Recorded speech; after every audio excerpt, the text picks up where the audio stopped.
Hey, thanks for joining me. This is just another one of those things that I saw being sold on that Facebook page where people are trading books, and they wanted not a lot for it, and I've never seen it. So I'm like, all right, send it to me. What do we got? This cover looks vaguely familiar. Um, at a glance, I was like, that's Wiesenfeld, and it is. Standing on top of a cab in the rain. I don't know who, what, why, but I don't care. Aron Wiesenfeld, I've talked about him. I showed off the Deathblow Wolverine, which was not the first time I'd ever heard of him, but that was the thing that just caught my eye and made me go, holy shit, this is incredible. His attention to detail. Then I went back and kind of dug around for stuff of his that I had bought, which wasn't a lot, but there was that Team 7 miniseries, which I've reviewed, and the amount of detail that Aron Wiesenfeld puts into his artwork, he went from like a hardcore, heavily shadowed, heavily cross-hatched, hyper-detailed art style to a much more clean kind of Jeff Darrow kind of vibe in the Deathblow Wolverine. Completely changed. And he's gotten out of comics. He's like a fine art painter these days, from what I understand. But he did some amazing comics work, and it has his name on. Well, he did the cover, and it has his name on here. So I was instantly interested. This is from October of '95. So it says Deathblow Part 2. So again, this is book 2. I don't have book 1. Aron Wiesenfeld, story and art, and Scott Williams on inks. So I definitely haven't seen that. On the Deathblow Wolverine, Wiesenfeld penciled it and Richard Bennett inked it. And that's a hell of a dynamic team. But get Scott Williams to ink Aron Wiesenfeld. This is kind of that, feels like that transitionary kind of era where he's refining what his comic art is. I like that it's no color. The paper's intentionally given this yellowish tint. I'm not sure why. You could kind of see the color tone difference. I don't mind it, but I'm like, why give it a tone? Why not just leave it white so it's black and white? Or if you're going to give it a tone, give it a more solid tone. So I don't know what's going on in the story. Two guys facing off. It's supposed to be Deathblow. Facing a guy. And so there's just silent, no words, no sound effects, no nothing, just visuals. Guy's got a sword chopping down at Deathblow. He's getting out of the way. What a great drawing of that car. Wiesenfeld was just incredible. The guy lifts the car off him. Great backgrounds, great car, great inking, some zipatone going on there. There is some dialogue, I should say. And even some sound effects. So I take that back. It just starts out silent, which I actually appreciate. But sound effects, blam, blam, scritch, crunch, things like that. But just looking at his artwork like this, I wonder if Wiesenfeld still owns these pages. Does he still have them locked in a plastic tub in his garage somewhere? Did he sell them at a convention or get rid of them? I always look at pages like this. Like sometimes, with like a big book, like a major book, like if I had to guess, like Jim Lee did Wildcats, I bet you he sold all of those pages off to somebody. I bet. He held on to that X-Men cover, that 4-image X-Men cover for just in the last 2-3 years. He sold it for several $1 million, but he kept those covers. But, they sell their pages for additional profit. I wonder if Wiesenfeld kept these? That is something I'd be actually really interested to know. I just wonder that sometimes. Like, where is this artwork sitting right now? Did somebody get it for really cheap? Does the artist just keep it and he's got it sitting in a bin somewhere hoping that their family will appreciate it later in life? But the fight continues on. That's a pretty awesome shot.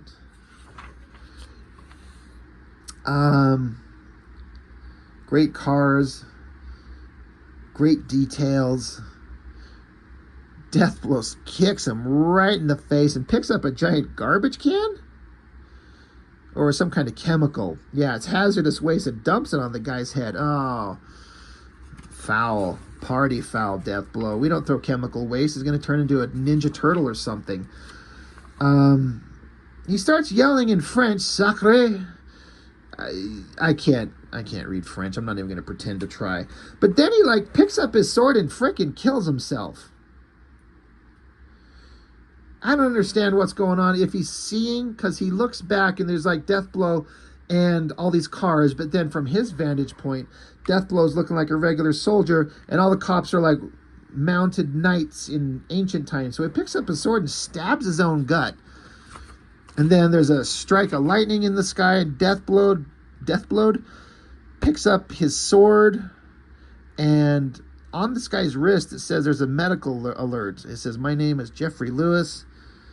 Then just a random scientist guy pops up out of the nowhere from the guy who killed himself. He's like, "Stand away from my patient." Deathblow's like, "Well, who is he?" The guy's like, "None of your business." And Deathblow says, "Who is he?" So now we get some exposition. I suppose I can tell you now that you've dashed any hope of his rehabilitation. That's a great drawing. Good inking. He was a schizoaffective, obsessed, cyclothymic. Anyway, he explains who and what he is. Blah, blah, blah, blah, blah. And he's dead now. So, okay.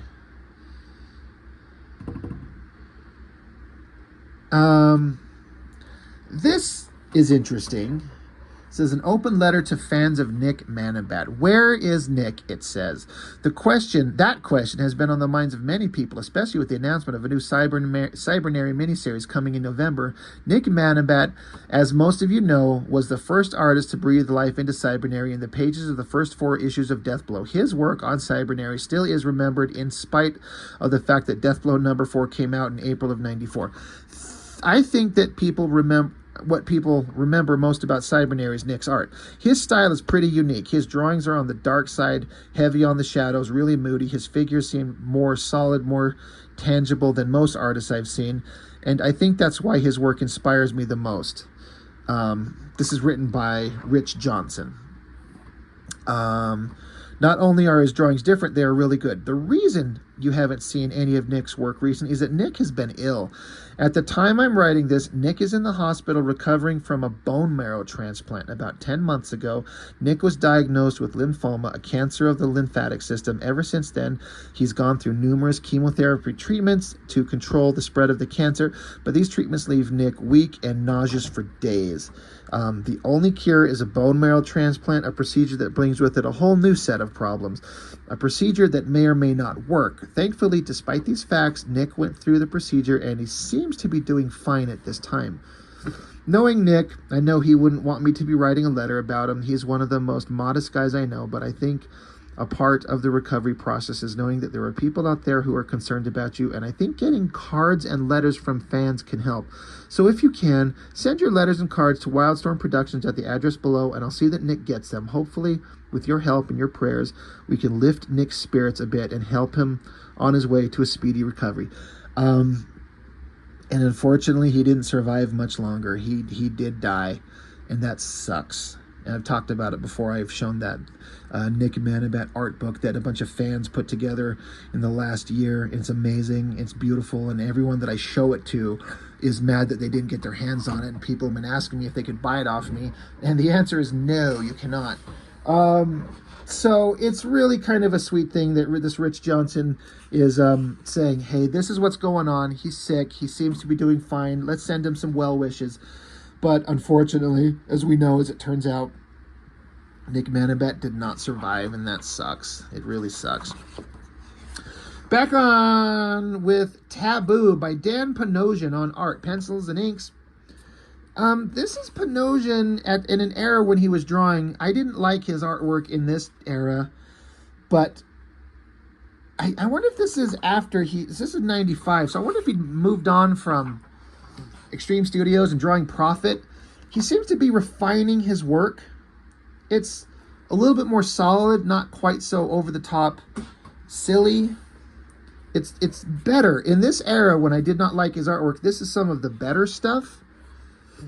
And I've said this before, I've got a video with an art book of his with his modern work. He is an absolute god amongst men master artist these days. Unbelievable. You'd never mistake this for being him. He's just completely changed everything about the way he draws, and he's unbelievably good. But this old stuff, it's fine. but it's just more kind of standard old school Image comic stuff, and it's kind of fine. It's Taboo, the character from Backlash, so I don't care. Not a fan of the character, so I'm not particularly interested in the story. This guy's clearly drawn like it looks like the father from in the animated Beauty and the Beast, Belle's father. That looks just like that, and that's a funny little, like, why not, you know? Anyway, who cares? Enough of that. Evangeline. Now we get Spartan. Simon Furman story. Alan M. pencils. Brad Van Cotta inks.